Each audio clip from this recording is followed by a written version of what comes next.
Halo semua, hari ini kita bertemu dalam kesempatan retreat virtual dari Nonis SMA 1 Cianjur tahun 2020. Perkenalkan, saya Pendeta Hendra Setia Prasaja, saya pendeta GKI dan sudah 15 tahun saya pelayanan di Cianjur dan sejak Mei tahun lalu saya sudah pindah ke Jakarta dan saya melayani di kantor sinode GKI di Jakarta dan saya bersyukur kalau kesempatan pada saat ini saya boleh kembali diberikan kesempatan untuk bisa bersama-sama dengan saudara-saudara untuk belajar menggunakan kesempatan waktu ini untuk memperdalam apa yang Tuhan rindukan kita lakukan.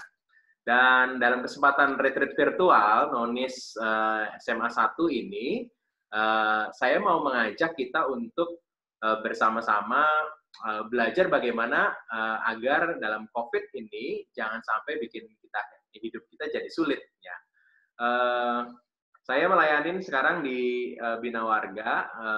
Mungkin ada beberapa dari teman-teman yang sudah dengar soal Bina Warga. Bina Warga ini lembaga pelatihannya milik Gereja Kristen Indonesia, melayani banyak aktivitas-aktivitas luar ruangan dan juga untuk pelayanan-pelayanan survei online yang dilakukan untuk pengembangan gereja.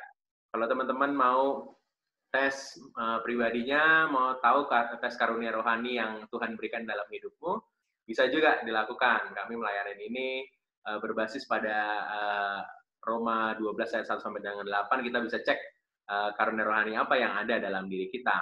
Juga tipe spiritual kita apa ya, itu juga bisa disurvei dan saya melayani survei itu untuk personal. Juga seluruh gereja bisa dilakukan juga survei. Mungkin juga untuk persekutuan Nonis SMA 1 saya juga bisa survei untuk situasi pelayanan di sana dengan melihat ada 5 komponen: iklim, kepemimpinan, struktur tugas dan konsep identitasnya gimana, itu bisa dilakukan. Dan juga banyak pelayanan-pelayanan pelatihan khotbah bagi kaum awam dan juga penerbitan beberapa buku yang menunjang untuk pelayanan-pelayanan di gereja dan juga kehidupan spiritual pribadi. Ada buku bahan ajar sekolah minggu dan juga bahan-bahan lainnya yang bisa digunakan untuk menunjang. Kalau nanti mau tahu lebih lanjut tentang Bina Warga, silakan aja bisa dihubungin kami di nomor WhatsApp-nya dan juga beberapa channel yang kita punya di YouTube maupun juga di channel-channel lainnya. Dan hari ini saya mau mengajak kita untuk bersama-sama belajar nih ya. Dalam kesempatan ini saya mau mengajak kita untuk belajar untuk benar-benar menggunakan waktu ini dengan baik seperti yang Tuhan rindukan. Dan dalam proses retreat virtual ini, saya mau mengajak teman-teman untuk bisa coba profilnya ini jangan dikosongin atau pakai avatar yang lain, tapi kalau bisa foto kalian supaya kita bisa tahu nanti nama profilnya juga harus dibenerin supaya seperti nama kalian sendiri ya, jangan pakai nama-nama yang aneh supaya nanti saya tahu siapa yang ikut interaksi dalam video ini. Dan gunanya adalah nanti dalam proses saya mau mengajak teman-teman juga interaksi dengan menuliskan komen dari beberapa hal-hal yang saya ajak nanti teman-teman melakukannya, begitu ya. Jadi nama profilnya dan juga kalau bisa fotonya, it's okay kalau ada avatarnya nggak apa-apa, tapi namanya harus jelas dengan nama kalian supaya ibu bapak gurunya bisa cek dan juga nanti saya bisa cek juga. Dan saya mulai ya. Pasti ini teman-teman masih ada di aktivitas yang cukup unik pada minggu-minggu ini, dan karena ini masih retreat virtual, jadi pasti teman-teman belum bisa berkumpul di sekolah ya, walaupun kalau di Cianjur ada banyak sekali aktivitas yang masih rame aja di banyak tempat ya, dan semoga teman-teman bisa tetap bersemangat dalam aktivitasnya. Dalam proses belajar di rumah pasti ada banyak sekali pengalaman-pengalaman yang unik ya. Pada awalnya mungkin menyenangkan, tapi dalam perjalanannya mulai deh ya ada banyak sekali hal-hal yang mengesalkan gitu, dan ada beberapa yang udah suntuk juga ya, karena banyak sekali tugas-tugas yang diberikan Bapak dan Ibu guru. Nah, nanti saya mau minta kalian komen nih ya, karena kayaknya guru-guru bukan yang ngajar online tapi ngasih tugas online ya. Jadi banyak banget tugasnya dan itu membuat kalian aduh suntuk juga belajar di rumah nih ya, karena pola yang ternyata di sekolah jauh lebih mengasihkan. Nah, saya mau mengajak coba teman-teman untuk tuliskan di kolom komentar apa sih yang menjadi kesulitanmu di masa pandemi ini ya. Tulis coba di kolom komentar ya. Saya pribadi mengalami kesulitan juga ya. Saya harus melayani virtual, biasanya ketemu dengan orang langsung. Nah, sekarang ketemunya layar datar, komputer, wajah, walaupun ada gambarnya, tapi selalu ada sesuatu yang berbeda. Kalian juga begitu kan? Pasti teman-teman mengalami juga situasi belajar yang pasti sangat berbeda. Dan itu menghasilkan sesuatu yang berat. Apalagi tugas-tugasnya banyak, yaitu menjadi kesulitan-kesulitan. Coba tulis ya, apa yang menjadi kesulitanmu di masa pandemi ini. Ya, saya kasih waktu nih untuk menuliskannya. Dan ini kesempatan yang baik juga untuk kita coba mengungkap rasa kita apa ya. Kalau mau ngomel-ngomel dengan gurunya, is okay. Silahkan tuliskan di kolom komentar itu. Dan ingat ya, nama profilnya harus sama dengan nama kalian, dan juga kita mau supaya interaksi di komentar ini bisa menjadi interaksi yang juga cukup bisa memberi ruang untuk kita mengungkapkan apa yang rasa. Yang belum nulis silakan terus ya, nulis ya. Bukan hanya teman-teman nih yang pusing ya, pemerintah juga pusing. Pak Presiden Jokowi, waduh, saya nggak ngebayangin ya gimana pusingnya dia, pikirin begitu banyaknya hal-hal di Indonesia ini, dan itu pasti membuat beban tersendiri pada Pak Jokowi. Ternyata bukan juga hanya Presiden Indonesia, presiden-presiden di berbagai tempat di dunia juga lagi pusing ngadepin pandemi yang luar biasa ini, situasi ekonomi yang berubah drastis, banyak PHK, belum lagi untuk menyeimbangkan antara ketersediaan logistik dengan hal-hal lainnya, itu pasti sesuatu yang sangat berat sekali. Para pemimpin negeri juga pusing ya. Tenaga-tenaga medis apalagi ya, aduh itu saya ngebayangin pusingnya kayak gimana ya. Mereka harus melayani, ada banyak tuntutan pekerjaan, mereka juga rindu untuk berkumpul sama keluarga, tapi nggak bisa karena harus ada masa karantina 14 hari ketika mereka sudah bersentuhan dengan banyak pasien COVID, dan itu pasti membuat mereka begitu terbeban sekali, pusing banget itu ya. Hidupnya menjadi sangat sulit ya. Rakyat-rakyat di banyak tempat juga begitu. Para tukang-tukang ojek online misalnya, aduh sedih banget ya. Pasti teman-teman juga dengar berita-berita soal itu, dan itu memberikan beban yang luar biasa ya. Banyak orang juga kehilangan pekerjaan, termasuk juga kita-kita nih ya, kalian-kalian yang juga ada di rumah, yang mengalami juga tekanan-tekanan. Hidup jadi begitu sulit. Jadi semua orang pada saat ini ngalamin kesulitan, dan itu beban kita ya. Jadi ya, coba tulisin ya, apa yang menjadi kesulitanmu dalam masa-masa pandemi ini. Nah, hari ini saya mau mengajak melihat realita di lingkungan kalian nih, lingkungan anak-anak sekolah. Ada survei yang dilakukan oleh Wahana Visi Indonesia. Wahana Visi Indonesia ini sebuah lembaga pelayanan sosial untuk banyak hal di banyak tempat di dunia, termasuk di Indonesia. Di dunia namanya World Vision, di Indonesia namanya Wahana Visi, tapi itu yayasan yang sama untuk melayani banyak sekali dan banyak konsentrasi mereka. Salah satunya adalah anak-anak. Lalu mereka melakukan sebuah survei kepada anak-anak seluruh daerah Indonesia. Ada hampir 3.000-an responden yang mereka dapatkan, dan mereka melihat bagaimana pendapat anak-anak dalam masa pandemi ini. Dan menarik ya, ada beberapa data yang saya mau ajak kita untuk belajar bersama ya. Nah, dalam data yang mereka temukan begini, sejak kebijakan belajar di rumah itu diterapkan sejak 24 Maret nih ya, ada 86% responden melakukan pembelajaran online di rumah masing-masing dengan banyak sekali platform, dan yang menarik adalah 68% responden menyatakan sedikit kecewa karena pembatalan ujian nasional. Saya ngebayangin ujian nasional ini kan momok banget ya. Saya ngebayangin pas ini menjadi dibatalkan, pasti banyak yang happy nih. Mungkin kalian juga salah satu yang happy ya.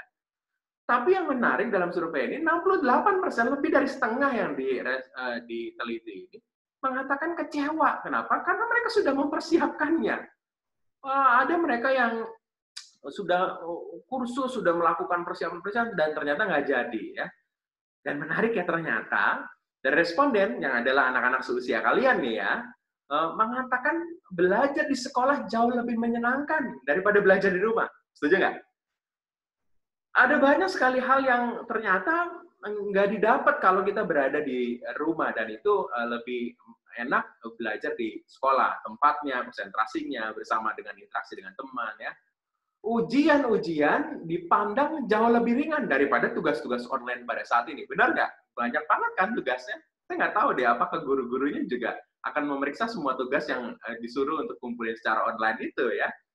Tapi pasti itu menjadi sesuatu yang berat banget buat kalian. 34% responden merasa suasana rumah kurang nyaman untuk dilakukan metode belajar dalam jaringan ya. Ini yang menjadi beban juga. Akhirnya kita mau, kalau biasa belajar ada tempatnya, ada mejanya, ada ruang khususnya. Sekarang bingung ya mau belajar di mana, semua orang ada di rumah, apalagi kalau rumahnya kecil, semua barang-barang menumpuk ya, belum lagi berisik dan lain-lainnya. Akhirnya kita merasa itu nggak menjadi tempat yang bagus ya. Kita merasa terbeban banget dengan situasi. Nah, ada data lagi nih yang disebutkan ya, 91% responden mengikuti belajar online. Nah, tapi situasinya adalah mereka tuh merasa bahwa ini nggak menyenangkan begitu ya. Ada disuruh belajar di rumah, tapi gimana arahannya nggak ngerti dan lain-lain. Pasti ini menjadi kesulitan tersendiri. Nah, menarik apa yang disebutkan oleh salah satu responden mengatakan begini ya, keluhan bahwa belajar di rumah kurang efektif. Ini ada seorang perempuan 13 tahun ya, mengatakan begini, sekarang disuruh nonton TVRI dengan tujuan untuk mengurangi pemborosan kuota. Tapi ada beberapa siswa yang tidak mempunyai TV. Misalnya saya, dia udah nggak punya kuota, nggak punya juga TV. Padahal nih orang Jakarta loh. Menarik ya. Kayaknya ngebayangin orang Jakarta punya semuanya deh. Tapi ternyata ada yang susah kuota, nggak punya TV. Jadi ini sesuatu yang menjadi beban juga, kesulitan jadinya. Ada juga yang mengatakan nih di kota Ternate ya, hal yang membuat saya sedih di tengah wabah corona ini adalah proses belajar mengajar sering online. Karena ada beberapa anak yang tidak dapat mengakses internet dan bahwa ada yang belum memiliki smartphone. Akhirnya mereka tidak bisa mengikuti belajar. Ini kan sedih banget ya, kalau kalian bisa punya smartphone itu sesuatu yang sangat berkat deh ya, dibandingin dengan teman-teman kita ini nih yang nggak bisa melakukan proses itu ya, itu beban sekali. Dan dalam situasi terkhusus ya, ada orang-orang yang juga ekonomi keluarganya ambruk juga nih ya, disebutin nih ya, karena keluarganya itu adalah keluarga pendatang, terus ngontrak, dan akhirnya nggak dapat bantuan. Padahal dia butuh banget. Dia nggak punya rumah, dan dia butuh bantuan, tapi karena dia pendatang, akhirnya nggak dapat. Itu kasihan banget ya. Juga ekonomi keluarga yang jadi serba sulit karena situasi pandemi ini membuat akhirnya kita nih, kalian-kalian yang belajar, anak-anak banyak tempat juga yang lainnya, merasakan situasi kesulitan yang lain. Jadi intinya adalah bahwa pandemi ini menghadirkan banyak sekali kesulitan. Ya.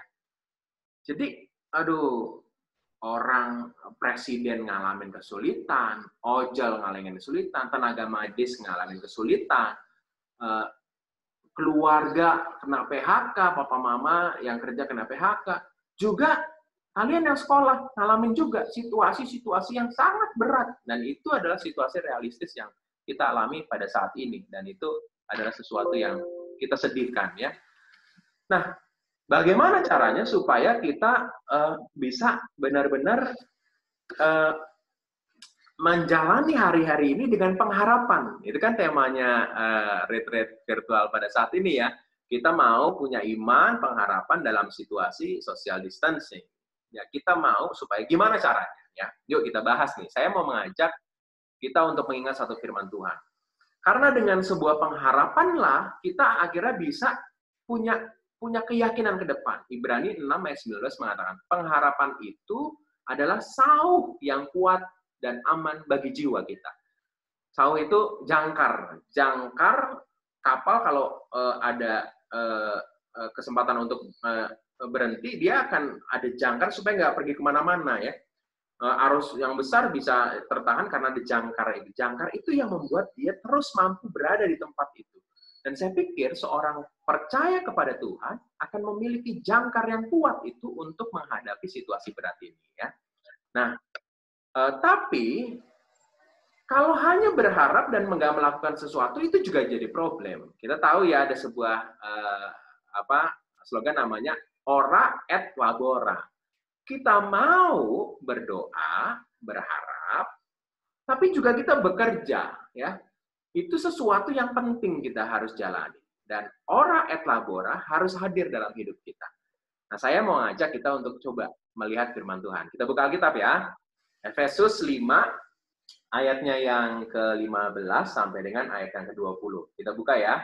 Efesus 5, ayatnya yang ke-15 sampai dengan ayatnya yang ke-20 ya. Yuk kita buka Alkitabnya ya. Efesus 5 ayatnya yang ke-15 sampai dengan 20. Saya akan bacakan buat kita semua ya. Karena itu perhatikanlah dengan seksama bagaimana kamu hidup. Jangan seperti orang bebal, tetapi seperti orang arif. Dan pergunakanlah waktu yang ada, karena hari-hari ini adalah jahat.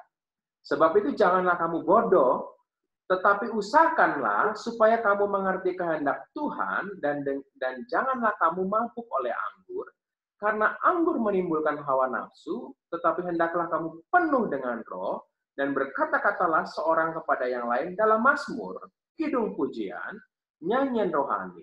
Bernyanyilah dan bersoraklah bagi Tuhan dengan segenap hati. Ucaplah syukur senantiasa atas segala sesuatu dalam nama Tuhan kita Yesus Kristus kepada Allah dan Bapa kita. Ini adalah bagian dari tulisan Rasul Paulus kepada jemaat di Efesus. Jadi jemaat di Efesus itu mereka udah percaya Kristen, tapi hidupnya itu masih ngikutin budaya Romawi. Sebebas-bebasnya, mabok-mabokan, terus seks bebas, dan lain-lain. Itu yang terjadi dalam kehidupan orang-orang Efesus. Dan ada firman Tuhan yang Rasul Paulus tuliskan ini menjadi penting juga kita ngadepin pandemi. Apa itu? Yuk kita perhatikan ya. Yang pertama nih, yang disebutkan dalam ayatnya yang ke-15, karena itu perhatikanlah dengan saksama. Perhatikan dengan seksama itu artinya perhatiin sungguh-sungguh nih. Teliti satu-satu ya. Seksama itu benar-benar nggak ada yang kelewat. Kita benar-benar perhatiin satu-satu apa yang harus kita lakukan. Apa sih yang harus diperhatiin? Kenapa ada banyak sekali hidup orang-orang Efesus yang melakukannya dengan penuh keberdosaan, dan Rasul Paulus mengajak itu. Apa relevansinya buat kita nih? Kita juga harus perhatiin seksama apa aja yang menjadi tanggung jawab hidup kita. Jadi saya mau mengatakan begini ya, kita harus mengatur hidup kita mendahulukan yang terpenting. Kita perhatiin mana-mana yang utama yang harus kita lakukan. Jadi perhatikan dengan saksama itu sama dengan sadar akan tanggung jawab kita. Tanggung jawab kita itu apa? Ya, tanggung jawab itu harus kita lakukan apa sih? Sehingga kita benar-benar mampu menjalankan peran kita dengan baik. Tanggung jawabnya apa nih? Ya, yuk coba ya. Kalau Rasul Paulus nyuruh, perhatikan dengan seksama hidupku dengan detail supaya kamu tahu apa-apa yang menjadi tanggung jawabmu. Kalau tanggung jawab kalian apa? Yuk coba tulis di kolom komentar ya. Apa yang menjadi tanggung jawab hidup? Saya misalnya, saya pendeta, saya bertanggung jawab untuk menjaga kehidupan spiritual umat. Maka saya harus melakukan peran saya untuk mendorong umat terus ingat Tuhan kepada dalam situasi pandemi ini, seperti yang saya lakukan pada saat ini kepada kalian. Ya. Ada renungan-renungan yang saya buat untuk mendukung kehidupan spiritual umat walaupun tidak bisa bertemu. Ada pelatihan-pelatihan yang saya lakukan. Bina Warga adalah lembaga pelatihan, sehingga saya melakukannya pelatihan-pelatihan untuk jemaat. Nah, jadi apa yang menjadi utama dalam tanggung jawab? Coba tulis ya di kolom komentar nih. Tanggung jawab seorang siswa apa? Ini penting nih ya, supaya kita bisa tahu tanggung jawabmu apa. Yuk, sambil teman-teman nulis ya, saya lanjutin nih. Ingat ya, profilnya harus sama supaya kita tahu siapa yang nulis, siapa yang interaksi dalam proses ini. Ya. Kita lanjut ya.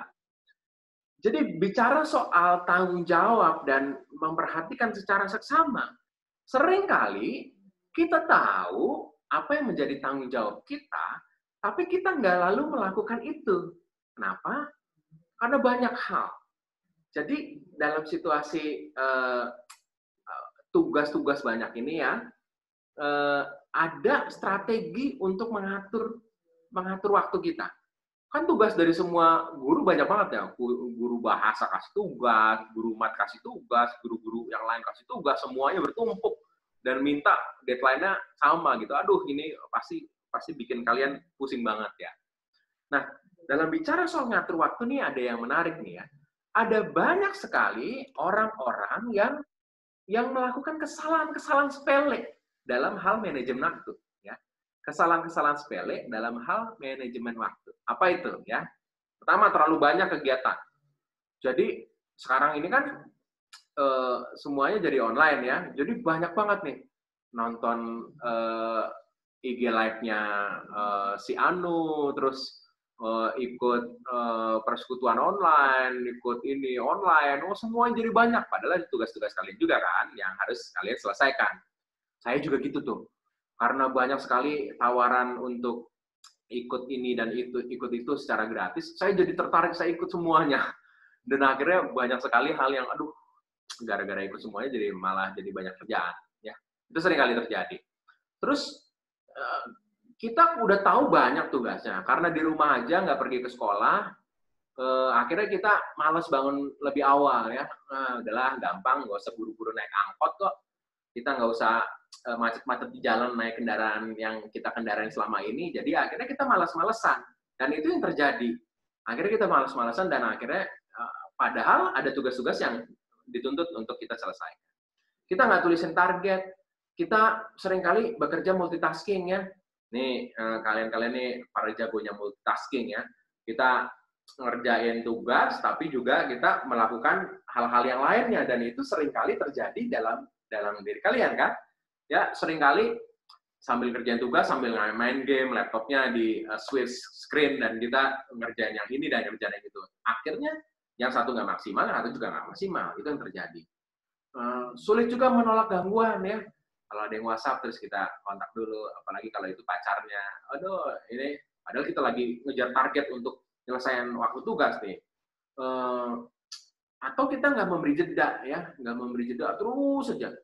Harusnya kita istirahat dulu, makan dulu, ngerjain terus, akhirnya kita nggak maksimal. Kenapa? Karena dalam situasi otak yang lelah, akhirnya kita nggak bisa melakukannya dengan maksimal. Ini kesalahan-kesalahan sepele, tapi seringkali dilakukan, dan akhirnya itu menjadi masalah. Ya. Nah, bicara soal pengaturan waktu, maka ada ini, kuadran prioritas namanya. Ini kuadran prioritas. Ada hal-hal penting, mendesak, ada hal-hal nggak penting dan nggak mendesak, dan itu adalah sesuatu yang menjadi realita kita ya. Ada hal-hal di kuadran 1, yaitu hal-hal yang penting dan hal-hal yang mendesak ya. Kita harus lakukan sekarang. Misalnya deadline tugas, ini kan harus kita lakukan sekarang, nggak bisa kita tunda, karena nanti kalau tunda ya berarti kita nggak ngumpulin tugas dong, nilainya nggak ada. Jadi hal-hal yang lakukan sekarang, ya. Terus yang berikutnya adalah hal-hal yang tidak penting tapi mendesak, ya. Hal-hal yang penting tapi tidak mendesak. Hal-hal yang tidak penting dan tidak mendesak. Nih ya, ada kuadran 1, 2, 3, dan 4. Nah, saya mau ngajak kalian coba tulis di kolom komentar. Tadi saya udah kasih contoh ya, 1 ya. Kegiatan yang tergolong di kuadran 1 yang penting dan mendesak. Ngerjain tugas yang sudah deadline, kumpulin gitu ya. Apalagi coba contohnya, tulis di situ 1, berarti itu adanya kuadran 1, Contohnya apa? 2, yaitu berarti kuadran 2 contohnya apa? 3 berarti kuadran 3 contohnya apa, dan seterusnya ya. Coba saya minta kalian untuk tulisin di kolom komentar apa yang menjadi contoh kegiatan kalian yang menjadi bagian dari kuadran 1, penting dan tidak mendesak, yang mendesak. Yang kedua, tidak penting tapi mendesak. 3, penting tapi tidak mendesak, ya. Yang juga yang terakhir, kuadran 4, tidak penting dan tidak mendesak, ya. Coba tulisin di kolom komentar apa yang menjadi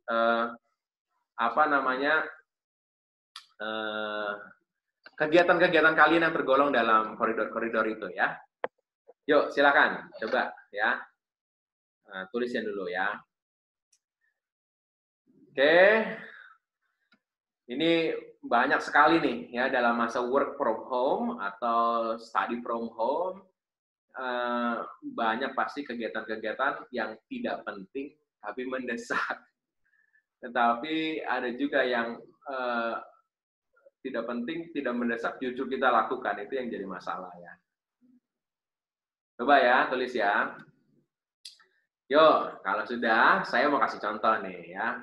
Tadi yang satu udah ya, deadline harus kumpulin. Itu adalah kegiatan yang penting dan mendesak. Yang tidak penting tapi mendesak. Apa itu? Tidak penting tapi mendesak. Ya. Misalnya ada diskon.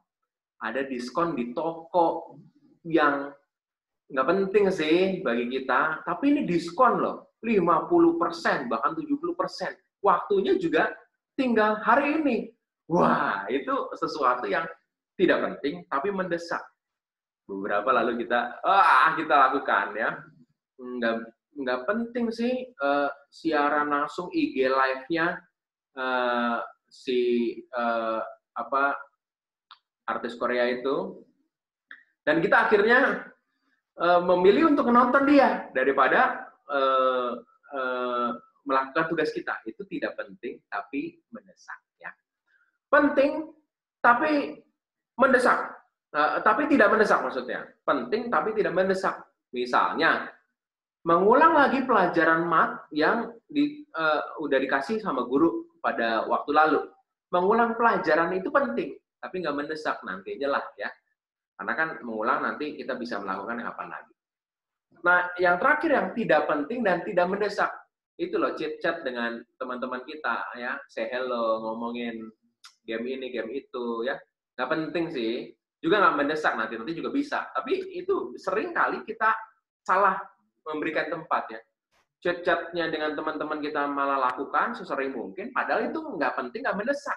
Tugasnya malah nggak dikerjain. Jadi itu situasi yang seringkali terjadi dan kita melakukannya tanpa sadar nih. Itu yang membuat akhirnya kita kewalahan. Jadi dalam masa pandemi itu akhirnya kita jadi kesulitan. Kenapa? Karena kuadran ini kita nggak kuasai.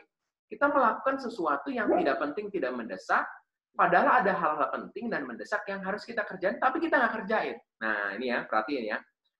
COVID jadi bikin sulit kalau kita nggak bisa mengatur waktu kita ini dengan baik. Ya. Nah, jadi kalau firman Tuhan mengatakan, perhatikanlah dengan saksama, benar-benar kita lihat apa yang menjadi tugas tanggung jawab kita. Kan tanggung jawabnya tadi udah ditulis di komen kan? Lalu kita mau supaya tugas itu kita lakukan dengan tepat, dan itu adalah sesuatu yang penting. Kita udah tahu apa yang harus menjadi tanggung jawab kita, dan kita harus lakukan segera. Ini yang membedakan kita itu orang arif atau orang bebal. Orang bebal itu orang bodoh ya. Orang yang udah tahu hal yang penting dan mendesak harus kamu kerjain. Malah yang tidak penting tidak mendesak yang kamu kerjain. Itu orang yang bebal. Tapi orang arif akan melakukan sesuatu yang penting dan kita harus lakukan. Ingat ya, COVID bikin sulit karena kenapa? Kita nggak sadar akan tanggung jawab kita dan akan melakukan sesuatu yang lain. Ingat, sadar akan tanggung jawab membuat COVID ini nggak bikin sulit. Ya. Yang kedua, yuk. Kita lihat ya, ayat 16 nih. Disebutkan di sana, dan pergunakanlah waktu yang ada karena hari-hari ini adalah jahat. Jadi waktu yang ada karena hari-hari ini adalah jahat. Jadi kesempatan ini adalah kesempatan berharga. Ada yang menarik nih dalam tulisan waktu ini ya. Jadi dalam bahasa Yunani dan tulisan Alkitab dalam teks yang kita baca ini, waktu itu ada dua kata yang biasa dipakai, kronos dan kairos. Kronos itu adalah waktu dari jam 7 ke jam 8 ke jam 9 itu kronos. Makanya ada kata kronologi ya. Kronologi kita jalaninnya satu-satu nih ya. Nah, dalam teks ayat 16 ini pergunakanlah waktu, bukan kronos yang ditulis tapi kairos. Pergunakanlah kairos. Nah, apa nih bedanya nih? Kairos itu adalah opportune or seasonable time, atau waktu yang tepat, atau waktu yang sangat terbatas. Jadi, ini kesempatan yang mungkin nggak datang dua kali. Ini berkat, ini sesuatu yang Tuhan berikan. Ya, bolehlah dikatakan ini sebuah kayak anugerah, kesempatan yang luar biasa. Saya jadi ingat ada tulisan dalam satu bagian firman Tuhan yang tulis dalam Pengkhotbah 3 ayat 11. Ia membuat segala sesuatu indah pada waktunya. Jadi bukan waktu Tuhan nanti, tetapi waktu itu terjadi. Pandemi ini adalah sesuatu yang menjadi kebaikan. Kenapa? Karena ini terjadi. Dan dalam waktu terjadinya pandemi ini menjadi sesuatu yang membahagiakan. Di dalam bahasa Mandarin itu, krisis itu dibangun dalam dua kata ya. Weiji. Kata weiji itu dibangun dari dua kata. Yang pertama adalah bahaya, wei, dan ji yang adalah opportunity. Di balik bahaya selalu ada peluang. Di balik segala sesuatu pandemi ini ada peluang melakukan sesuatu. Percaya nggak?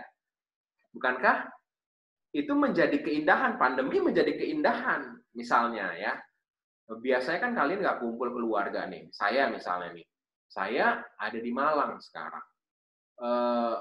Sudah cukup lama nih, karena sejak akhir Maret saya ada di Malang. Dan saya ketemu istri saya dan melihat aktivitas istri saya, dan saya menjadi kagum dengan aktivitas istri saya. Kenapa? Ada banyak sekali yang dia kerjakan, dan bagi saya, menurut saya, aduh melelahkan sekali ya yang dilakukan istri saya, tapi dia melakukannya dengan sukacita. Jadi ada pengenalan baru. Kenapa? Karena pandemi ini, wabah ini jadi berkah buat saya mengenal istri saya jauh lebih jauh. Mungkin juga pandemi ini memberikan ruang pengenalan kalian jauh lebih jauh.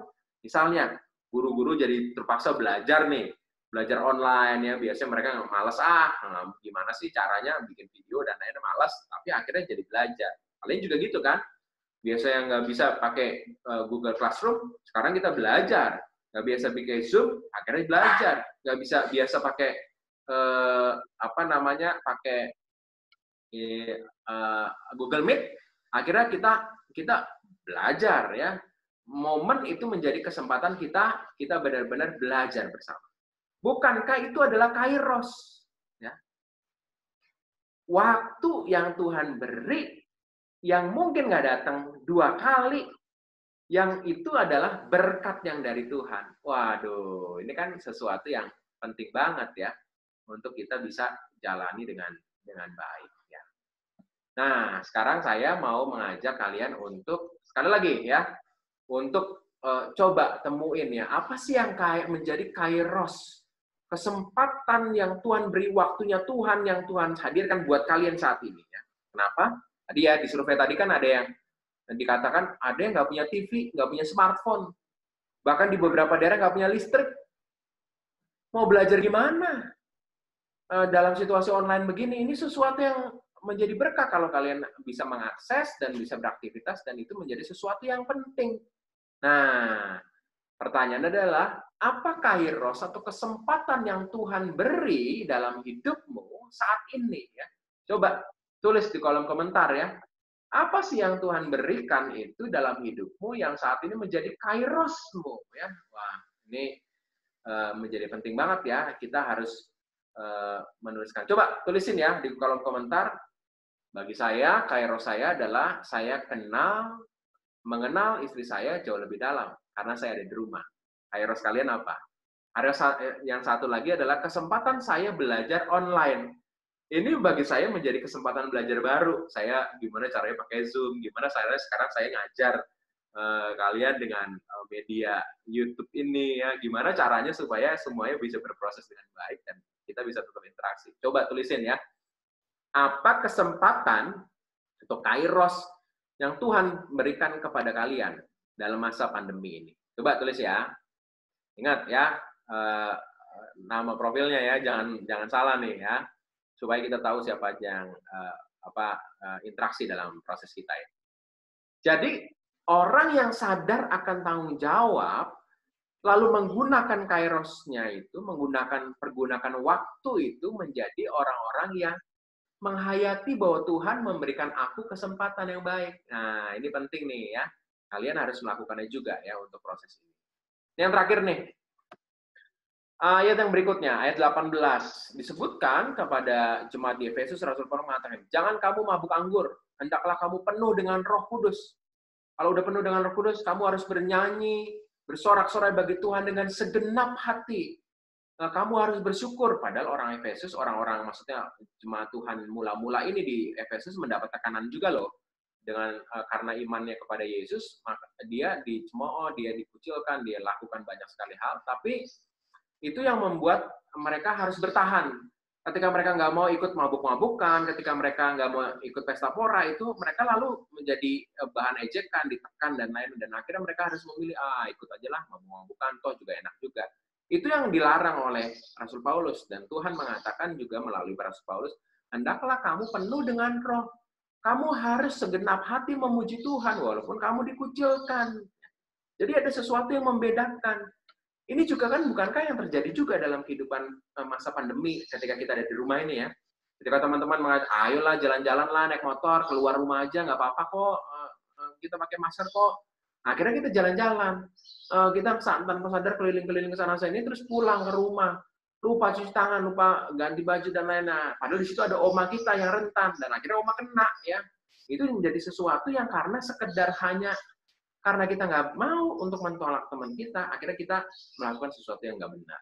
Juga ada hal-hal yang lainnya. Biasanya nih, yang melakukan aktivitas-aktivitas lainnya yang nggak baik, itu juga menurut saya karena biasanya seperti jemaat di Efesus, yang nggak berani nolak, dan akhirnya hidup bukan karena pimpinan Roh Tuhan.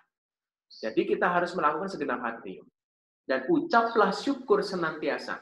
Apapun keadaan pandemi ini, kita mau tetap bersyukur, kita mau tetap memuliakan Tuhan, apapun yang kita alami pada saat ini.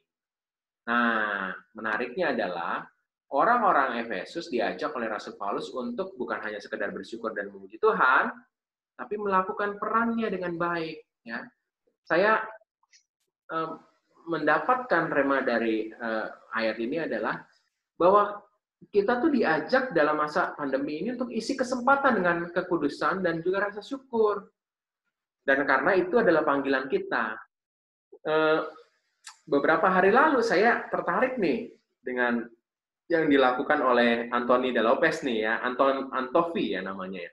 Antovi De Lopez yang di YouTuber, dia ngumpulin dana nih untuk masalah COVID ini ya, donasi untuk peduli sehat. Dia ngomong, saya akan baca kamus besar bahasa Indonesia yang tebel itu ya, dari awal A sampai dengan Z, semuanya dia baca, dan kalian akan kumpulin dana. Ini menarik banget ya, hal yang sepele membaca, tapi banyak loh, itu tantangannya berat loh. Berapa ribu halaman tuh yang harus dia baca. Jadi dia ngajak orang, ayo saya bacain, tapi lu harus kumpulin dananya. Dan luar biasanya, dia bisa ngumpulin lebih dari 200 juta. Dalam waktu sehari, 14 jam katanya. Dia mengumpulkan 200 juta, 14 jam doang. Wah, dia cerita berat banget tuh. Ya, ketika baru setengah udah capek, dia terus jalanin untuk bisa memberikan. Ini kan cara yang unik ya, cara yang sederhana, tapi dia dengan sebuah ketulusan hati untuk melakukan itu. Nah, ada cara-cara yang lain yang kalian mungkin bisa lakukan juga ya dalam peran kalian dimanapun kalian berada. Dan saya pikir ini menjadi tantangan kita ya. Dan kita harusnya mampu melakukan itu karena kita menggunakan kairos Tuhan. Ayo bersyukur bersama dengan karya Tuhan, dan ini akan menjadi COVID ini nggak lagi menjadi sulit ya. Mari sadar akan tanggung jawab, gunakan kairos Tuhan, dan juga bersyukurlah dengan berkarya dengan banyak orang yang Tuhan hadirkan dalam kehidupan kita.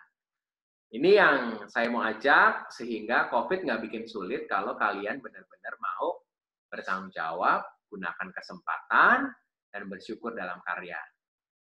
Semoga ini menjadi berkat, lakukan terus.